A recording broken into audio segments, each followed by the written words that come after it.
7 লাখ টাকা নিচ্ছে। কুশলের সাথে কালকে তো দেখা হলো, ভাবলাম ভালো ছেলে, পড়াশোনায় ভালো, নিজের চেনাশোনা, বেকার হয়ে ঘুরবে, তাই ভাবলাম ওর যদি হয়ে যায় ভালোই হবে। না না, ঘুষ দিয়ে চাকরি নেব না। না না, তুই বুঝলি না, এখন চাকরির যা বাজার, আমার কমে কেউ করিয়ে দিতে পারবে না। আর তাছাড়া আমি কুশলকে অন্তত ঘুষ দিয়ে চাকরি করাতে চাই না। কি সমস্যা? টাকা তো প্রথমে অর্ধেক দিবি, অ্যাপয়েন্টমেন্টের পর কিছুটা, আর যেদিন ডকুমেন্ট সাবমিট করবে, জয়েন করবে, বাকিটা দিয়ে দিবি।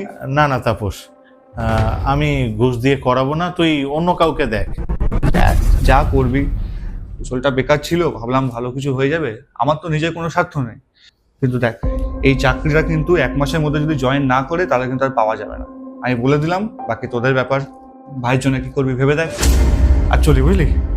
তুই রে।